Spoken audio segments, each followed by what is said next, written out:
An update for FX markets on Wednesday the 20th of August. We're looking at the euro versus the US dollar. Not a pretty picture. We saw the pair consolidate here in this little triangle formation at the first 2 weeks of August. We've broken lower this week, so that's just continuing the bear trend. That was just a continuation pattern, consolidation, while we unwound this oversold situation, and once that was oversold, we broke lower.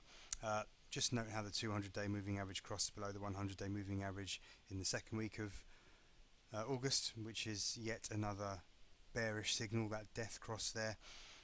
We're below the 100-week moving average, which was at 133.63. Once we broke below that this week, of course, that's added pressure. So I mean, I'm just can't see anything positive about this at the moment. It looks like we're going to continue lower. We've got, let me see now. We've got a low from November at 132.95. That's the next target you've got on your sheets today. Below there we have got good support in the 132.5 area, as I've written on today's reports.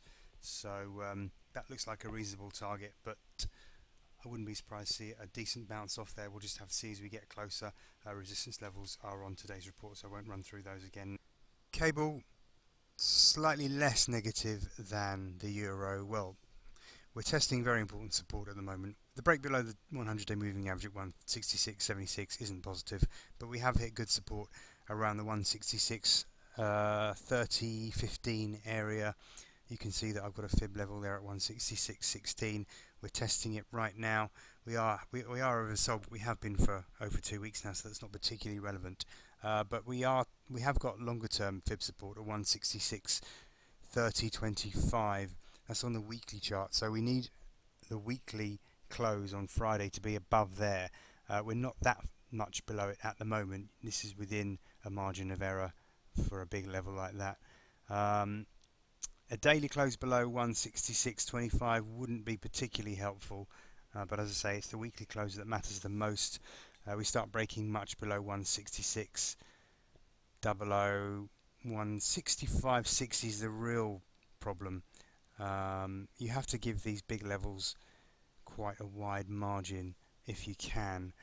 So it's tricky at the moment. We're very oversold, and there is a decent chance of a bounce off here, but it won't be easy. The stop hunters will be out. They will be looking to trigger stops on week longs before they try and push it higher.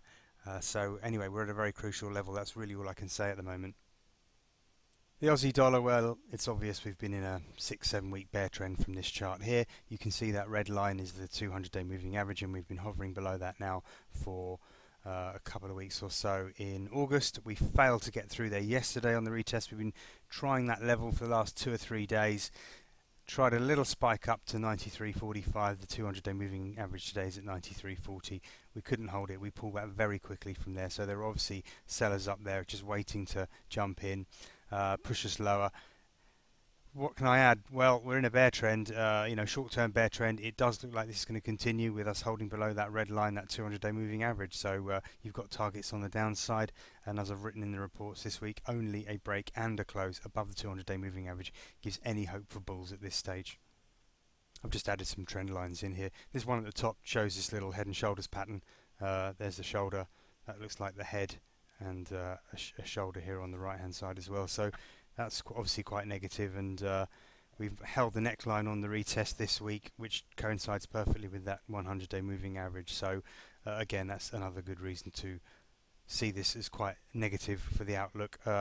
This trend line here looks like it could be tested next around the 92.40 area, and if we break below there, we should potentially see it down as far as 91.80, 91.70, which is this fib line, and the 100-day moving average. So yeah, I think the outlook is pretty negative, unless as I say, we see a decent strong close above the 200-day moving average. Dollar yen, I cannot deny that this has been quite confusing. It's been pretty volatile. We've been up and down. These moving averages are not helping. We've been up and down through these 100 and 200-day moving averages. 200-day moving average has held quite well after we spiked through it in the first week of August here. That confused me. We're now through the 100-day moving average. We're now through this trend line. So again, outlook is positive. As long as we can hold above there, we should build this. What is a building bull trend since the 18th of July? You know, you can see here this is building up, and all we need now is a break above these July highs at 103.08, and we can see the outlook would be more positive. You've got targets on today's reports, I won't repeat them.